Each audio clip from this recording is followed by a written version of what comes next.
দেশের দ্বিতীয় সর্বোচ্চ বেসামরিক সম্মাননা ২১শে পদক ২০২৬ দেশের গৌরবোজ্জ্বল ব্যক্তিত্বদের হাতে তুলে দেওয়া হয়েছে। বৃহস্পতিবার সকাল ১১টায় রাজধানীর ওসমানী স্মৃতি মিলনায়তনে অনুষ্ঠিত এক প্রীতি অনুষ্ঠানে প্রধানমন্ত্রী তারেক রহমান পদক প্রাপ্তদের হাতে এই মর্যাদাপূর্ণ সম্মাননা তুলে দেন। চলচ্চিত্রে বিশেষ অবদানের স্বীকৃতিস্বরূপ এই বছর পদক অর্জন করেছেন গুণী অভিনেত্রী ফরিদ আক্তার ববিতা। চারুকলায় পদক পেয়েছেন অধ্যাপক ডক্টর মোহাম্মদ আব্দুস সাত্তার আর স্থাপত্যে আন্তর্জাতিক খ্যাতিসম্পন্ন স্থপতি মেরিনা তাবাসসুম। সঙ্গীত ক্ষেত্রে প্রথমবারের মতো কোনো ব্যান্ড হিসেবে পদক অর্জন করেছে দেশের জনপ্রিয় ব্যান্ড দল ওয়ারফেজ।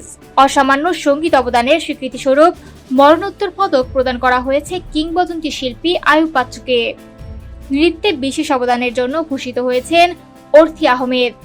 আর বাংলার ঐতিহ্যবাহী পালা গানে পদক পেয়েছেন ইসলাম উদ্দিন পালাকার। জার্নালিজমে আজীবন সাহসিকতার স্বীকৃতি হিসেবে পদকপ্রাপ্ত হয়েছেন শফিক রেহমান। শিক্ষাক্ষেত্রে বিশেষ অবদানের জন্য ভূষিত হয়েছেন অধ্যাপক ডক্টর মাহবুবুল আলম মজুমদার এবং ভাস্কর্যে পদক পেয়েছেন তেজস হালদার যশ। পদকপ্রাপ্তদের তালিকা ১৯ ফেব্রুয়ারি সংস্কৃতি মন্ত্রণালয়ের পক্ষ থেকে প্রকাশিত হয়েছিল। অনুষ্ঠানে পদকপ্রাপ্তদের পাশাপাশি মন্ত্রিসভার সদস্য, পদস্থ সামরিক ও বেসামরিক কর্মকর্তা এবং বিশিষ্ট আমন্ত্রিত অতিথিরাও উপস্থিত ছিলেন। এই মর্যাদাপূর্ণ অনুষ্ঠান প্রতিফলিত করে দেশের শিল্প সংস্কৃতি, শিক্ষা ও সমাজ জীবনের বিভিন্ন ক্ষেত্রে অবদানের স্বীকৃতি এবং গৌরবোজ্জ্বল ঐতিহ্যকে সমৃদ্ধ করার অঙ্গীকার।